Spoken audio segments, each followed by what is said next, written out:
Hi అండి, అందరికీ నమస్కారం. మీరు ఎంతగానో ఆదరిస్తున్న ఫుడ్ ఛానల్ ఫ్యామిలీ వంటకు స్వాగతం. ఈరోజు ఒక స్పైసీ రెసిపీతో మీ ముందుకు వచ్చేసాను. అదేంటంటే కూర కారం లేదా సంబార్ కారం అంటారు కదా, అది ఏ విధంగా తయారు చేసుకోవాలో చేసి చూపిస్తానండి. కారం పట్టించిన రోజు ఎంత గుమగుమలాడుతుందో కారం అయిపోయేంత వరకు అదే స్మెల్ వస్తుంది. కొలతలతో చూపిస్తాను. కరివేపాకు, ఉప్పు, ఆయిల్ ఏమీ లేకుండా నేను చేసే ఈ పద్ధతిలో మీరు ఒకసారి ట్రై చేసి చూడండి. చాలా బాగుంటుంది. కారం రుచిగా సరిగ్గా చేసుకుంటేనే కూరలు టేస్టీగా ఉంటాయి. బయట కొన్న కారాలు వాడుతుంటారు కానీ అవి అంత ఆరోగ్యం కాదు, గ్యాస్ట్రిక్ సమస్యలు వస్తాయి. ఈ విధంగా ఇంట్లోనే సింపుల్ ప్రాసెస్తో చేసుకుని పెట్టుకోండి, ఆరోగ్యంగా ఉంటారు. రుచికరమైన కూరలు చేసుకోండి. ఇంకా వీడియోలోకి వెళ్ళే ముందు ప్లీజ్ సబ్స్క్రైబ్ చేయండి, బెల్ ఐకాన్ క్లిక్ చేయండి, వీడియోని చివరి వరకు చూడండి. వీడియోలోకి వెళ్ళిపోదాం రండి.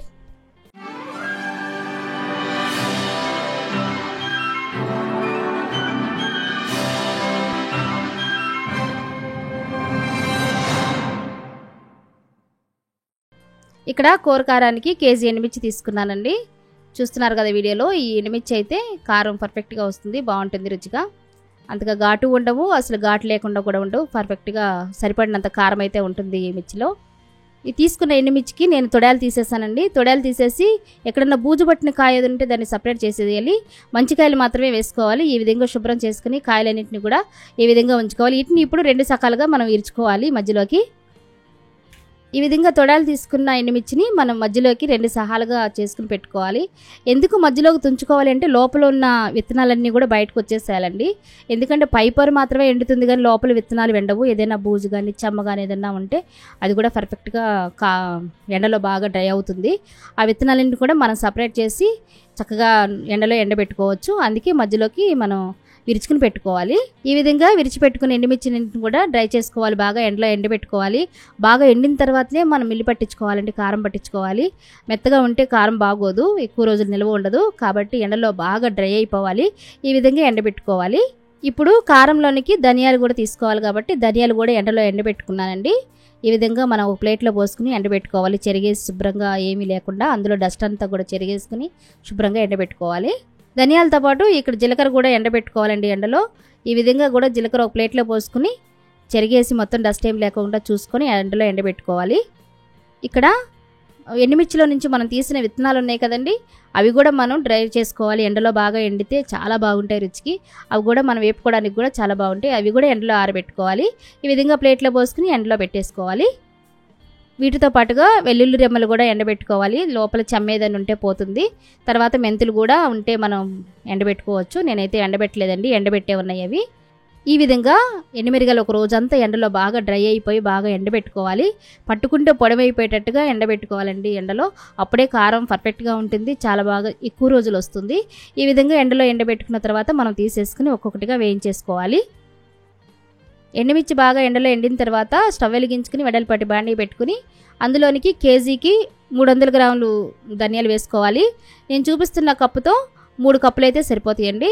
అవి కూడా మనం లో ఫ్లేమ్లో చక్కగా వేయించుకోవాలి, మాడిపోకుండా తిప్పుకుంటూ వేయించుకోవాలి.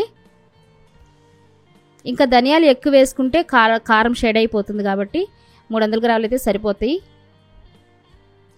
ఈ విధంగా మొత్తం అంతా కూడా వేయించుకోవాలి, మాడిపోకుండా లైట్గా వేయించుకోవాలండి. ఈ ధనియాలు మనం వేరే బౌల్లోకి వేసేసుకోవాలి, వేరే గిన్నెలోకి.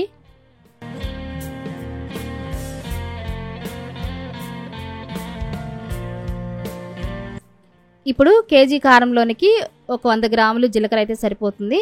ఈ కప్పుతో 1 కప్ అయితే సరిపోతుంది. దాన్ని కూడా లైట్గా వేయించుకోవాలి, మాడిపోకుండా లో ఫ్లేమ్లో పెట్టుకుని నిదానంగా తిప్పుకుంటూ వేయించుకోవాలి.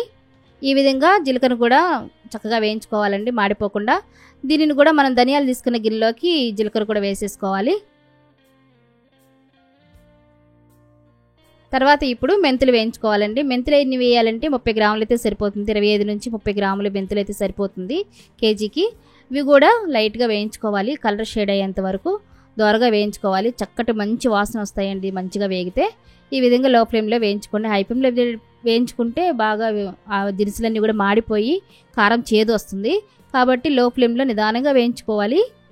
దీనిని కూడా మనం జీలకర్ర దాంట్లోకి వేసేసుకోవాలి. ఇప్పుడు మనం ఎండుమిర్చిలో నుంచి తీసిన విత్తనాలు కూడా ఎండబెట్టుకున్నాం కదా, అవి ఇప్పుడు వేయించుకోవాలి. ఈ రకంగా ఎవరు వేయించుకుంటారో నాకు తెలియదుగా, నేనైతే ఇలానే వేయిస్తాను. కారం చాలా బాగుంటుంది, రుచిగా ఉంటుంది. ఈ విత్తనాలన్నీ కూడా లో ఫ్లేమ్లో పర్ఫెక్ట్గా వేయించుకోవాలి, మాడిపోకుండా. ఈ విధంగా తిప్పుకుంటూ వేయించుకోవాలి.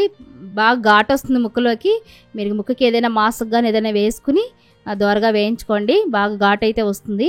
నిదానంగా చాలా జాగ్రత్తగా వేయించుకోండి. ఈ విధంగా కూడా మనం అన్నీ పర్ఫెక్ట్గా వేయించుకోవాలి. 1 by 1 అన్నీ వేయించుకుంటేనే కారం పర్ఫెక్ట్గా రుచిగా వస్తుందండి. ఈ విధంగా అయితే మనం అన్నింటినీ రోస్ట్ చేసేసుకుని ఈ గిన్నెలోకి వేసేసుకుని పూర్తిగా చల్లారనివ్వాలి. ఎండుమిర్చి బాగా ఎండినాయి కాబట్టి ఇంకా ఇవి వేపాల్సిన అవసరం లేదు. ఆ డ్రై అయ్యి సరిపోతుందండి. ఆ వేడే సరిపోతుంది. చూడండి, నలిపితే ఈ విధంగా అయిపోయినప్పుడు ఇంకా వేపాల్సిన అవసరం కూడా లేదు. మనం వేయించుకున్న ధనియాలు పూర్తిగా చల్లారిపోయినాయి. ఈ చల్లారిపోయినాయి అన్నీ కూడా మిరపగాయల్లో వేసేసుకోవాలి. ఈ విధంగా చల్లారిపోయిన ధనియాలు మిరగాయలు కూడా మొత్తం కలుపుకొని ఒకసారి ఇవన్నీ మనం మిక్సీ పట్టుకుంటే మిక్సీ పట్టుకోవచ్చు, లేదంటే మనం మరకనే ఇచ్చుకోవచ్చండి.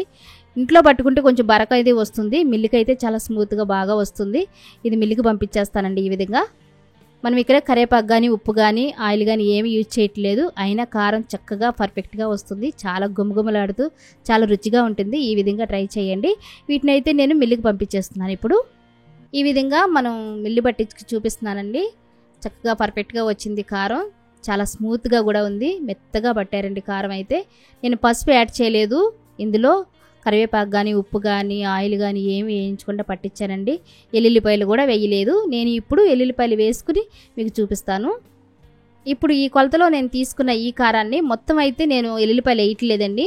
నేను రోజువారికి ఎంతైతే కావాలో అంత కారంలోనికి నేను పక్కకు తీసుకొని అందులోనికి పసుపు, కావలసినంత పసుపు వేసుకోవాలి. తర్వాత కొంచెం ఎల్లుల్లి రెమ్మలు వేసుకుని మనం మిక్సీ పట్టుకోవాలండి. ఈ విధంగా ఒక మిక్సీ బౌల్ తీసుకొని అందులోనికి కొద్ది కారము, కొంచెం వెల్లుల్లిపాయల రెమ్మలు మనం ఎన్నైతే వేసుకోవాలనుకుంటున్నామో అన్ని వెల్లుల్లి రెమ్మలు వేసి పైన ఇంకొంచెం కారం వేసి మనం మిక్సీ చేసుకోవాలి. ఈ విధంగా గ్రైండ్ చేసుకుంటే సరిపోతుంది. ఈ గ్రైండ్ చేసుకున్న ఈ కారము మనం ఎంతైతే కారం అయితే పక్కకు పెట్టుకున్నామో ఆ కారంలోకి కలిపేసుకోవాలి. చూస్తున్నారు కదా, ఇది నేను ఈ కారంలోకి అయితే కలిపేస్తున్నాను. ఎక్కడైనా నల్లగని వెల్లుల్లిపాయ ఉంటే తీసి పక్కన పెట్టేసుకోండి. మెత్తగా కాకుండా కచ్చాపిచ్చిగా గ్రైండ్ చేసుకుంటే సరిపోతుంది. మొత్తం అంతా కూడా ఎల్లుల్లిపాయలు కలిపేస్తే ఫ్లేవరు పోతుందండి. 2-3 నెలలు 4-5 నెలలు స్టోర్ చేసుకుంటారు కదా ఎల్లుల్లిపాయలు అవన్నీ వేసి. ఆ గుమగుమ అనేది పట్టించిన రోజే ఉంటుంది కానీ చివరి వరకు ఉండదు. మీరు కేజీ కారాన్ని 2-3 ట్రిప్పులుగా ఇలా బయటికి తీసుకుని కావలసినంత పసుపు కలుపుకొని ఆ వెల్లుల్లిపాయలు వెంటనే కలుపుకుంటే అప్పటికప్పుడు పట్టించిన కారంలాగా గుమగుమలాడుతుంది. ఎక్కడ కూడా కారం షేడ్ అనేది ఉండదు. ఆ రుచి అంతే ఉంటుంది. ఆయిల్ వేసి నిల్వ చేసుకుంటూ ఉంటారు కారాన్ని. ఆ కారం అయితే కనుక కలర్ షేడ్ అవ్వదు కానీ రుచి అయితే పోతుంది, చప్పబడుతుంది. కానీ ఈ విధంగా ఒకసారి ట్రై చేసి చూడండి, మీకే తెలుస్తుంది. చాలా పర్ఫెక్ట్గా వస్తుంది. చాలా ఘాటుగా ఉంటుంది. చివరి వరకు అదే స్మెల్ ఉంటుంది. చాలా రుచిగా ఉంటాయి కూరలు కూడా. ఈ విధంగా కలిపేసుకుని వేరే జార్లోకి తీసుకుని స్టోర్ చేసేసుకోండి. ఈ విధంగా మిగిలిన కారం మీరు ఫ్రిడ్జ్లో స్టోర్ చేసేసుకోవచ్చు. మీకు బయట ఉన్న కారం అయిపోయినప్పుడు మరలా తీసుకుని ఎప్పటికప్పుడు ఎల్లుల్లిపాయలు కలుపుకుంటే గుమగుమ వాసన వస్తుందండి. అంతేనండి, చాలా సింపుల్గా రెడీ అయిపోయింది కారం. ఈ విధంగా ట్రై చేయండి మీరు కూడా. తప్పకుండా చక్కగా కుదురుతుంది కారం అనేది. అంతేనండి, కారం రెడీ అయిపోయింది. చాలా సింపుల్గా రెడీ అయింది కదా, మీరు ట్రై చేయండి. వీడియో కనుక నచ్చితే లైక్ చేయండి, షేర్ చేయండి, కామెంట్ చేయండి. నెక్స్ట్ వీడియోలో మళ్ళీ కలుద్దాం. Thank you for watching.